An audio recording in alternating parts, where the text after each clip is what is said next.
Hello, this is Joe Arnold with Center Target Firearms. We're going to do a short series of videos talking about the fundamentals of pistol shooting. And so the fundamentals of pistol shooting, there are 5. You have aiming, you have breath control, hold control, trigger control, and follow through. And so we'll have a separate video for each one. So today we're going to talk about hold control. Okay, and so we're going to talk about hold control. I'd like to introduce Erin Muse. She's one of our fine staff members here. She's also an instructor, and if you come in and would like to have her help you with your shooting fundamentals, she can do that. So she's going to demonstrate, and I'm going to talk. What we're going to talk about is hold control. The first thing about hold control, and the whole object behind hold control, is to hold the pistol and minimize the movement. So when you have the pistol out there, there's a natural movement in the pistol. And you really can't stop that completely, but you can do some things to minimize the effect. And the issue here is we want to have a really good grip on the pistol, and that's what we're going to talk about today, is hold control. So Erin's going to point the pistol out here, and what we're going to do is we're going to show this is the proper grip that you need to have on the pistol. The idea here is you want to have 360-degree grip on the pistol. So as she's aiming at the target, what she's got here, go ahead and take this hand down here and let's let them see. The first thing she does is she wraps her hand around the pistol, wraps her fingers around, and she gets really high up on the back strap here. And the idea here is to have the pistol where as high up on the back strap as she can get. What happens is the higher you can get your hand up on the back strap of the pistol. Let me have the pistol for just a moment. And of course this is the back strap of the pistol. So if you go ahead and take the pistol again, thank you, ma'am. You get high up as you can. The higher you get, the closer you get to what we call the bore axis. And the bore axis is the barrel and the chamber. So the higher and the closer you get to that bore axis, the less recoil effect you're going to have. You'll still have recoil, but the muzzle flip, what we call muzzle flip, will be minimized.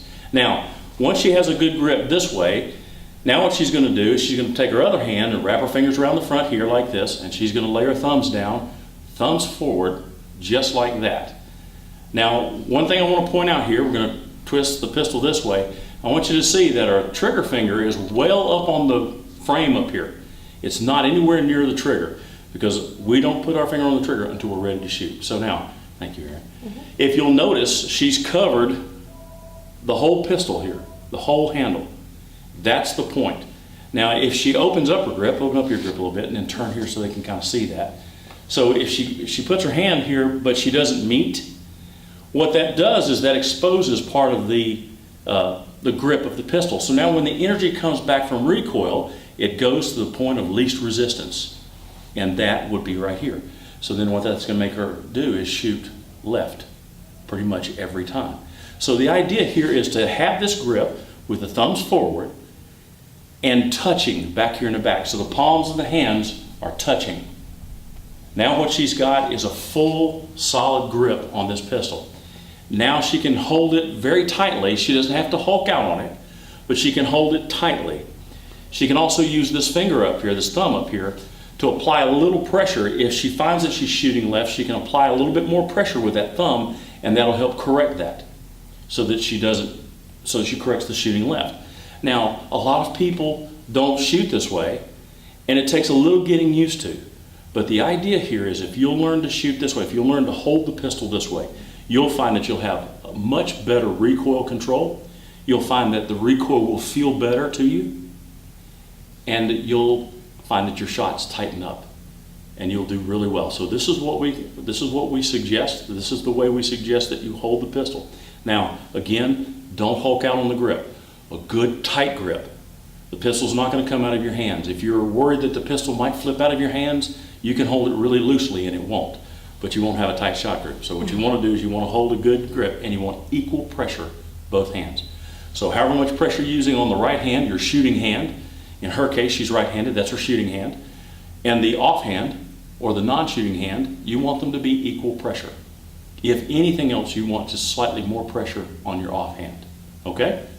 So this is the correct hold. This is hold control. Now what you can do is you can minimize that movement, that what we call the arc of movement from the front of the pistol, and have better shots. So we hope you've learned something from this video. We hope you've enjoyed this video. Send us some feedback. Let us know what you think. If you have any questions, just leave a comment and ask the question, or you know what, you can call the store at 606-260-8822 and ask to speak to Joe Arnold, that's me, or ask to speak to one of our other instructors and we'll try to clarify. Remember that each of the 5 fundamentals you need to perform with every shot. So every shot you need to have aiming, trigger control, breath control, hold control, and follow through. Every single shot. That's the ideal. So once again, thank you. We hope you've enjoyed this. And as always, remember to shoot center target.